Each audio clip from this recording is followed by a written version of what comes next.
أعوذ بالله من الشيطان الرجيم. بسم الله الرحمن الرحيم.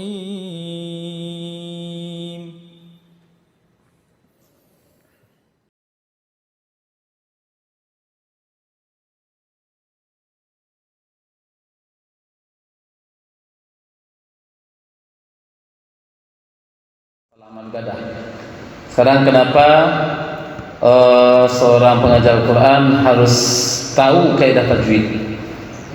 Antum yang duduk sini sudah pasti meyakini bahwasanya Al-Quran itu diturunkan oleh Allah Subhanahu wa taala kepada Nabi Muhammad SAW melalui malaikat Jibril alaihi salam. Itu diturunkan oleh Allah dengan huruf dan bacaannya, dengan huruf dan bacaannya.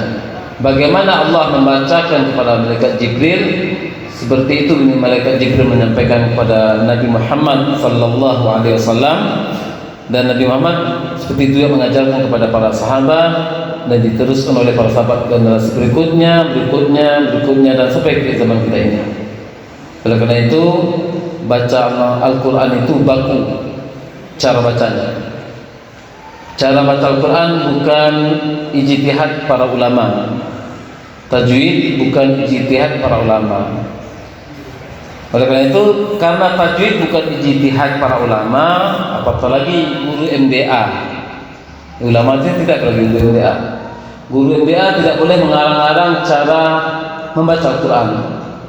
Walaupun dia tidak berniat mengarang, tapi dia yakin yang saya baca ini adalah sesuai dengan tajwid. Sedangkan dia tidak pernah belajar tajwid, tidak pernah duduk belajar depan gurunya untuk belajar tajwid. Dia pernah belajar Iqra dulunya waktu SD, tamat kelas 6 atau kelas 5 tamat MDA. Setelah itu Al-Quran tidak pernah dikunjungi. Tahu tamat aliyah, tamat SMA, karena tidak ada kerjaan, mengajar MDA. Kemudian diajar kepada anak-anak Kemudian tidak pernah belajar tajwid. Dan dia yakin apa yang dia baca itu sesuai dengan tajwid. Walaupun tidak berniat untuk mengarang tajwid, tapi dia sudah mengarang bacaan tajwid. Jadi modal MDA tadi. Modal MDA dulu waktu belajar MDA, guru ngajar MDA waktu belajar MDA tamat aliyah juga. Jadi turun temurun dengan itu, dan ilmunya ala qadr, ya, ala qadri, ala kadarnya ilmu itu. Oleh karena itu praktek tajwid bukan ijtihad para ulama, apatah lagi ijtihadnya guru MDA. Tidak bisa ngarang-ngarang tajwid. Tajwid itu baku. Karena baku itulah tajwid kita harus belajar. Harus belajar kaidah tajwid. Tidak bisa ngarang-ngarang. Menurut saya, karena po sukun itu berjumpa dengan po sulit mengucapkannya, gabungkan aja lah. Nah, itu menurut saya ya. Ada atau dot sukun bertemu dengan po sulit mengucapkannya, gabung aja lah. Menurut saya, ya. Kemudian karena tidak tahu kaidah, hamzah wasal kan dikasih baris di ihdinas shiratal mustaqim. Orang nyambung, dia nyambung pula. Iyyaka na'budu wa iyyaka nasta'inu ihdinas shiratal mustaqim. Mana di Al-Quran Indonesia atau di Indonesia ada kasrohnya i. Pada itu tidak ada. Harokatnya harokat arif. Iyyaka na'budu wa iyyaka nasta'in ihdinas shiratal mustaqim. Langsung nyambung. Hilang. Karena dia menurut guru MDA tadi, menurut ijtihad guru MDA tadi dibacanya kasroh juga. Sehingga bacanya iyyaka na'budu wa iyyaka nasta'in ihdinas shiratal mustaqim. Baik. Oleh karena itu, kenapa seseorang pengajar Quran mesti tahu kaidah tajwid? Karena dia akan mengajarkan kepada muslimin. Tidak bisa bermodalkan talqin saja.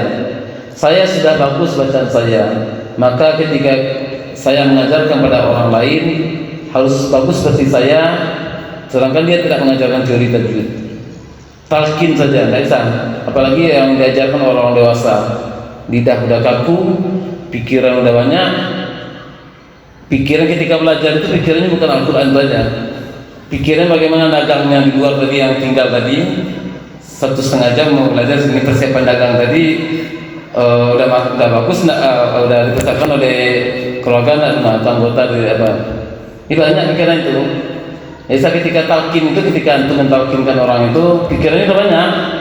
Satu antum talqinkan dalam otak dan pikiran itu udah 5. Ini banyak pikiran itu. Jadi tidak fokus akan yang mendengarkan apa yang antum talqinkan.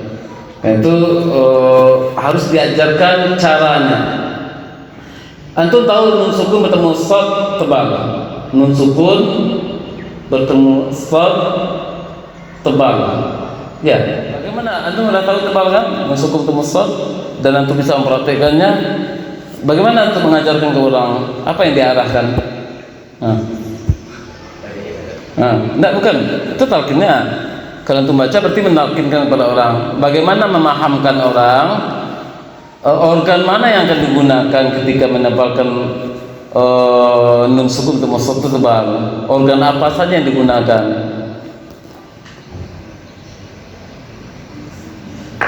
Enggak, Anda tidak memaksa antum untuk menjawab hal itu. Cuma itu yang mesti yang kita ketahui.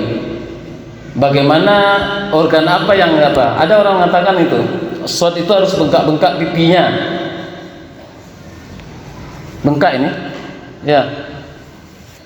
Anda dapat yang perhatikan. Jadi organ apa yang digunakan ketika apa itu yang akan harus dipelajari, dan itu kajian sifat. Kajian sifat huruf. Itulah penyebabnya seorang pengajar Al-Quran mesti belajar ilmu teori tajwid. Walaupun tidak diajarkan secara sempurna kepada kaum muslimin, tidak kaum muslimin bisa kita ajarkan semua teori tajwid, tidak. Cuma ketika orang salah kita tahu apa yang perlu diperbaiki. Karena sebagian orang tahu salahnya peserta itu, tapi yang tahu kudiknya saja. Misalnya nun sukun bertemu qaf tebal, dengunya masih tipis itu. Dia tahu. Tapi apa yang akan diperbaiki di organ ucapannya tidak tahu lagi. Penting dia tahu tebal. Kenapa tahu dia tebal? Karena guru saya baca tebal gitu.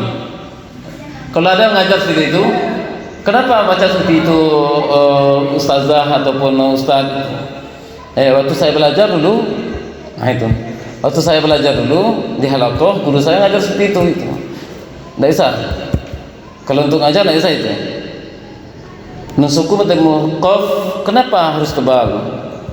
Karena guru saya waktu mengajarkan saya dulu tebal, mengikut aja lah. Tidak boleh. Untuk guru tidak boleh. Untuk peserta boleh. Untuk peserta secara umum boleh. Kenapa mengajar itu? Saya mengikuti apa yang diajarkan guru saya, dan dia hanya untuk konsumsi pribadi, tidak mengajarkan kepada kaum muslimin. Tapi kalau sudah duduk di depan halaqah kaum muslimin dan mengajar di situ, maka dalil guru saya itu tidak bisa. Guru saya mengatakan seperti itu. Guru saya membaca seperti itu tidak boleh.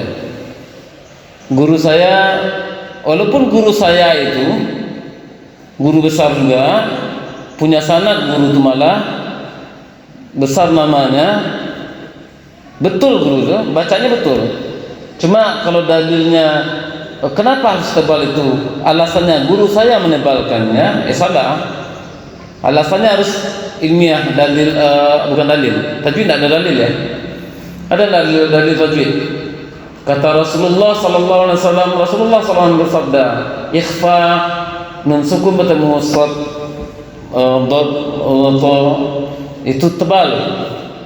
Tidak ada hadisnya. Kalau orang bertanya, ada tak tajwid itu hadis Al-Qur'annya secara perinci? Tidak ada. Dalil hadisnya tidak ada. Yang adalah praktek ulama. Rasulullah membaca seperti ini, itu ada. Kaidah tajwid kan beberapa ratus tahun setelah Rasulullah SAW meninggal. beberapa ratus tahun setelah Rasulullah SAW meninggal, dan itu pun di zamannya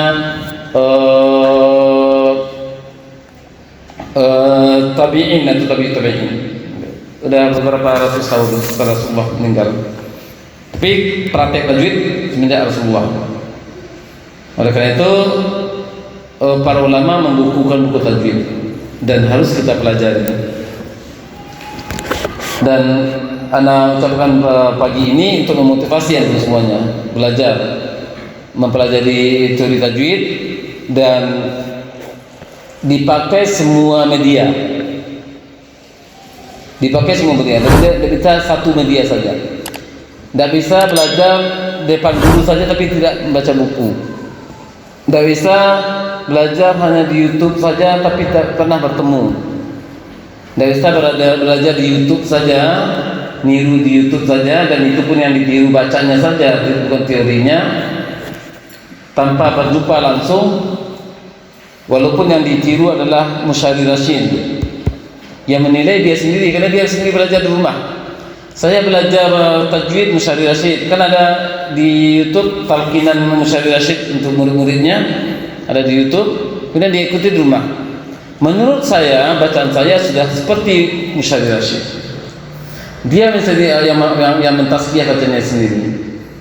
Guru saya menurut jalur sanad saya on YouTube kan, dari YouTube melalui kepada Musyari Rashid. Entah kapan dia jumpa Musyari Rashid atau kemudian dia akui bacaan saya, menurut saya bacaan saya sudah cocok dengan sama dengan bacaan Musyari Rashid. Tidak boleh.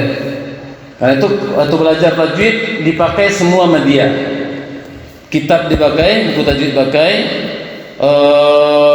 berjumpa langsung guru harus, dan itu malah lebih utama. Kemudian didengarkan keterangan-keterangan tajwid yang ada di YouTube dari para ulama ataupun para ustadz yang pakar masalah tajwid, dipakai semuanya, sehingga wawasan tajwid lebih luas.